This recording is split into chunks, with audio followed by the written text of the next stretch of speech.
Welcome to the Hypnosis NGH podcast. This podcast series offers a fun and serious look at hypnosis and offers various ideas, discuss case studies, along with NGH educational opportunities.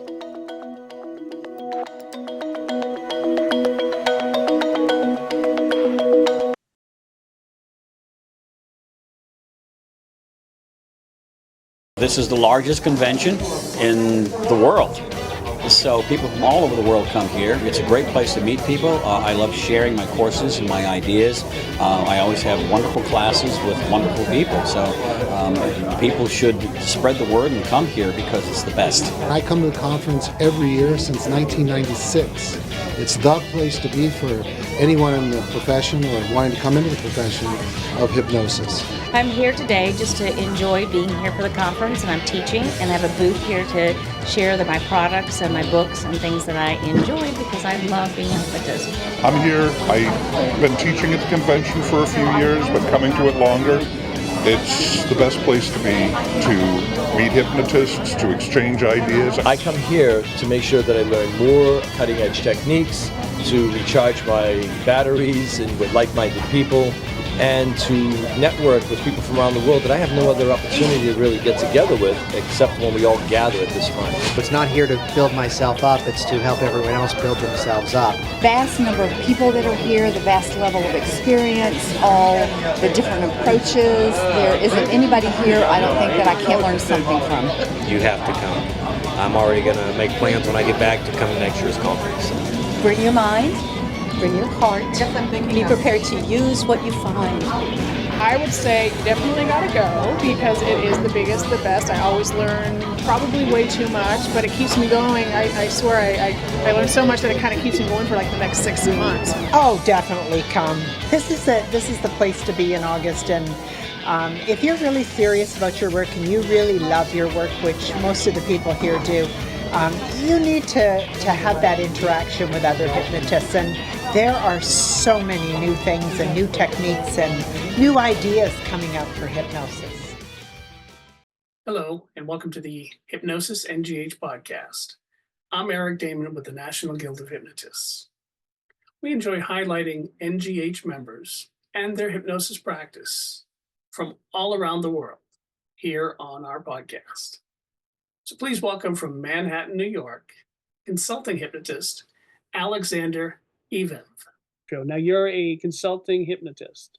Yes, I am consulting hypnotist. And how long have you been a hypnotist? Since 2012.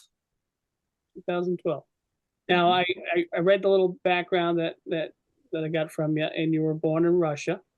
Uh-huh. Where in Russia? I was born in a small town called Stерлitamak, which is part of Bashkiria. The capital of Bashkiria is Ufa. Maybe you heard about it. It's closed. if you take a look on Ural Mountain, yes, above the globe, right? There is a Ural Mountain coming from the north to the south, and there is a big cities like Chelyabinsk or Sverdlovsk, something like Volga River. So it's there. A lot of nationalities, like Asian nationalities, live there. Bashkirs, Tatars. So multinational the part of the Russia. Now, how long did you live in Russia before you moved? I don't know if you moved to the U.S. right afterwards or somewhere else, but how long were you in Russia for? So after high school, I finished high school at 16 years old. It was in 1979. I moved to Leningrad, which is St. Petersburg, right? And I spent there about 11 years. I went to university. Then I graduated in Textile Institute. In 1991, I just bought a one-way ticket to New York. I was so lucky because it still was USSR. It was not easy to just buy ticket and flew whatever you want. So I got here having only $28 in my pocket, and no one was waiting for me. So it was like adventure. I was 28 years old.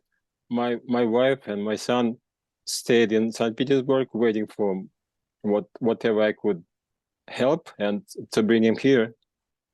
And later, 6 months later, they came also. We're so happy because finally the whole family is here. And Wow. we're still here, all of them. That's quite All a this- journey then. All these years we're together having good time. Wow, that's great. That's great. And now, obviously, before we leave the Russia talking point, I want to ask how is hypnosis seen in Russia? Back in that time, I was not really interested in learning hypnosis at all, but I was reading good books. For example, as a kid, I read a book called Gymnastics for the Brains. Just imagine that 12 years old kid reading this book, learning meditate, how to quiet the mind, how become a white sheet of paper, how to control own emotions. And then I learned about autogenic trainings. You know this kind of practice techniques. You can use it for stress reduction. I've been using it for myself since 1975. Imagine me as a kid lying in a bed before going to sleep, using self-hypnotic techniques to relax because I was afraid of darkness. And it's really helped me because I felt this is what I need. I can use it. And still, I didn't think to become a hypnotist because all I knew about hypnosis, somebody went to the hypnosis show, and it was so funny. It was so scary. Some hypnotists made something to participant and they were not happy with this. And when I came to US, I've been working as a decorative painter. So I was good at painting signs and murals, and it was good business for me. Still, I didn't plan to become a hypnotist until the economics bad situation. 2007, the economy was going down, and slowly, step by step, my business become very, very not in demand anymore. Decorative painting is too expensive for people. They were not interested in this. And while on unemployment, I've been searching something that really could help me to become, maybe I could start new business. And sooner or later, I start reading more books about hypnosis. And finally I found information about National Guild of Hypnotists, because this is respectful organization, the oldest in the world. And somehow I find out that I can go and find the school and become a really certified hypnotist. And how I found Jacob Bimblich, because he was a certified instructor. And Longtime member of the NGH, and Yes. so So I start visiting his school, his classes, right in his apartment. And it was nice time. And after that, finally, step by step, I start seeing good clients. They came to me, and this was good time. And answering your question, how Russian people see hypnosis today, I could say it's almost the same situation like everywhere in the world. Russia is not Soviet Union anymore. They have own hypnosis schools, own hypnosis institutes. They have gone teaching people and doing good results, working as a private hypnotist, whatever. But if you compare this situation today with what was back there in 60s, 70s in Russia, the big difference is hypnotherapists during the Soviet Union were, first of all, they were hypnotherapists as a medical practitioners, and they worked as excellent hypnotherapists. They've been supported by government. There was no private hypnotherapist working for himself. So that hypnotherapy is really interesting, really, let's say, interesting, because you can read the books today. You can find books written back there by those hypnotherapists and learn a lot from them. Because that was real hypnotic, medical hypnosis. Not today. Today, everyone is doing own way, own style, of trying to prove something to help somebody, but no more government support, of course. So in Russia, it's pretty much a free-for-all when it comes to hypnosis. That's it. Yeah. But I personally, I like to read books and compare what I know about hypnosis from American sources, from what I learned from Bimlich or by reading books, to what I know comparing to Russian books, and it's really interesting, really interesting. Two different approaches.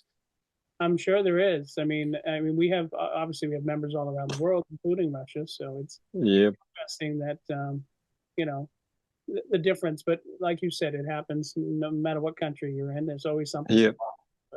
So let's talk about you. You have a practice in New York.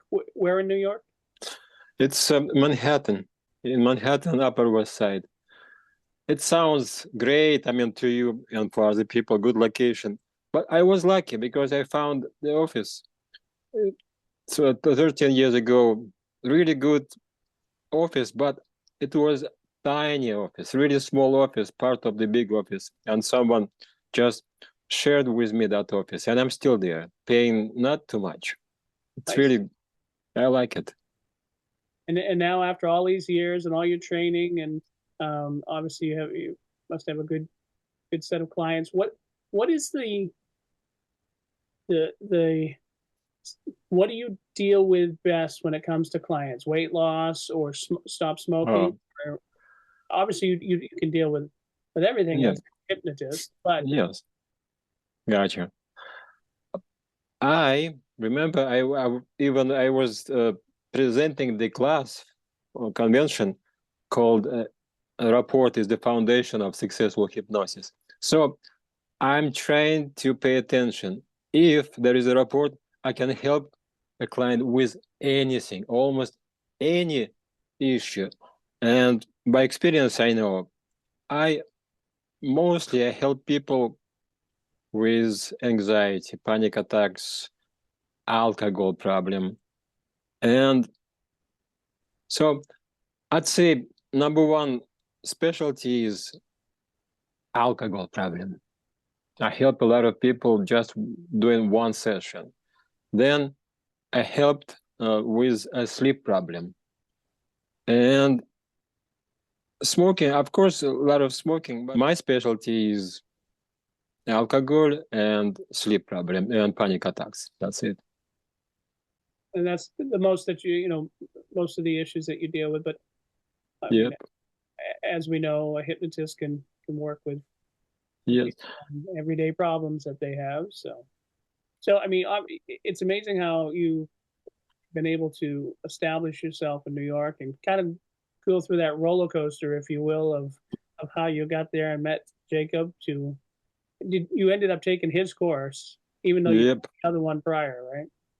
And I remember that Jacob was so nice to his students. It was a small group, maybe 3 or 5 students, me and somebody else. He was making a lunch for us. He was feeding us. Hey guys, eat this and that, and then we come back again to the class. All right. So I thought, what is going on? He's a hypnotist or just a family member? Well, yeah, exactly. You can be a hypnotist and be a decent person, and then he definitely one of those people. And obviously in the NGH we have That's it. Lots of people, including yourself, who are decent people, and and try to take care of others and through hypnosis. And I mean, Yep. that's important. Now, so where do you see yourself with hypnosis? Where do you want to take your practice to? In the sense, do you want to expand it, or are you happy with what you're doing? And as you continue to bring on more new clients, I'm happy what I'm doing, and of course I thought, what if I will become an instructor? And then I felt, hey, this is not me. I would become an instructor and teach people about hypnosis, but same time I think I feel much better if I work in face-to-face with clients. the good part is you're with your clients, you have been successful for them as well. Yeah. So I mean, Yep. track record, so which is important. As you build your practice in New York, obviously you're going to stay in New York. That's where you're going to retire, right? I mean, you've been there since you got here. Yes, because I have two granddaughters. They are 6 years old twins. My son lived with his family in New Jersey, and sometimes we visited them, and I see myself working here for another 10 or 20 years. Why not? Yep. This is what I like. This is what I can do now. This keeps me awake. And you're happy doing that. Let me ask you. You mentioned at the beginning as we started talking, and I wasn't too familiar with the term of autogenic training. Yes. But as I looked into it, I understood what it was. But basically, it's relaxation exercises for an easy definition. Is But the really interesting thing is, Eric, if you find more information about it, it was a psychiatrist, Schultz. I forgot his first name. In 1940 something in Germany, psychiatrist Schultz was an official psychotherapist because German government was supporting hypnotherapy the same way like in Russia. Just imagine that during the Second World War, the hypnotherapist Schultz was busy helping German soldiers who suffered from panic attacks, from some strange delusions, whatever it was. He was really helpful. So he was successful. And then somehow he created a small version, simple version of self-hypnosis, because hypnosis back in that time, it was, hypnosis, it's a strange word, it's power. So basically, I'm thinking now, what he's done, he created the same as it's called self-relaxation hypnosis technique, but under different name. That's it. If you I practicing this honestly every day, 10 minutes. It was a routine back then and now the same way. Close your eyes, relax, almost like a progressive muscle relaxation, plus suggestions, simple suggestions. I am ready to do this. I'm ready to see my client. I am happy with this and that.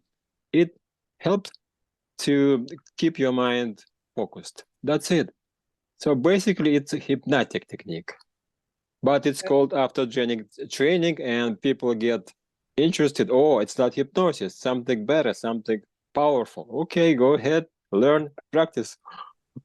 well, it's almost like along the lines of starting with, especially if you're doing it yourself, it's self-hypnosis. But And it was really popular back in Russia, back in that time in sport field. Olympic champions were doing this. Believe me, all the time. For example, in 1980, Olympic team were, I don't know what kind of Olympic team, but Russian team. They routinely been practicing autogenic training to get the results, to get like in the best mindset they could, and they won. They kept winning all the time. well, let me ask you a total non-hypnosis question. Yep. what does Alexander and your family do for fun? I mean, do you travel? Are you a pickleball player? Are you like to climb mountains? What do you like to do? First of all, every morning, me and my wife, we are running in Central Park. Running means we waking up and go to Central Park and run there about 10 minutes, which 1 mile, maybe couple of miles. Then we walk long distance to coffee shops and having good coffee there. Coming back to Central Park and sitting there on the benches, watching birds, listening, wandering, talking. So we spend at least couple hours every morning. Doesn't matter if it's raining or snowing. We're running, we're sitting, we're listening to birds. And also myself, I am a guitar player. Check it out. I've been playing guitar since a kid and still playing rock music. Still do both. You can certainly, write songs and always play them and see what happens. You never know. And sometimes, maybe once or 2 years, me and my wife, we go in for vacation in Miami, Florida. Before that, Hawaii. It was nice. Been in Hawaii maybe 5 times. 75 years ago, a lot of people, most people did not understand hypnosis and weren't using it as much. Whereas now it's really become a mainstay for people to go to help them, again, with everyday problems that they may be dealing with. So the great thing is with the 75th anniversary, it's great to talk to NGH members and get their take on how things are going for them and where they are. And just some general information like we did, talking and find out the guitar and all of this stuff. That's good for our members to hear about and the public to hear about. That obviously, hypnosis is your passion and what you concentrate on, you do every day, but you're a real person too that likes That's truth. That's truth. Excellent. Well, I appreciate you taking the time to talk with us on our podcast. Thank you, Eric. This is the largest convention in the world. So people from all over the world come here. It's a great place to meet people. I love sharing my courses and my ideas. I always have wonderful classes with wonderful people. So people should spread the word and come here because it's the best. I come to the conference every year since 1996.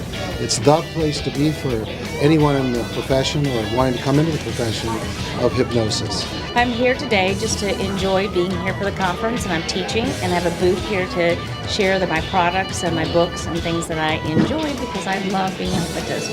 I'm here. I've been teaching at the convention for a few years, but coming to it longer.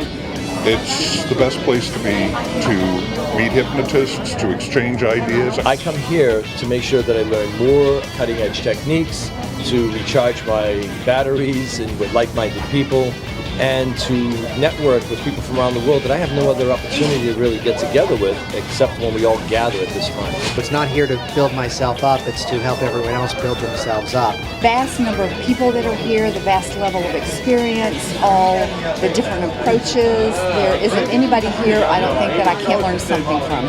You have to come. I'm already going to make plans when I get back to come to next year's conference. Bring your mind, bring your heart, be prepared to use what you find. I would say you definitely gotta go because it is the biggest, the best. I always learn probably way too much, but it keeps me going. I swear I learn so much that it kind of keeps me going for like the next 6 months. Oh, definitely come. This is the place to be in August, and if you're really serious about your work and you really love your work, which most of the people here do, you need to have that interaction with other hypnotists, and there are so many new things and new techniques and new ideas coming out for hypnosis. Thank you for listening to the Hypnosis NGH podcast. You're welcome to share your ideas for future podcasts by emailing us, nghpodcast@ngh.net.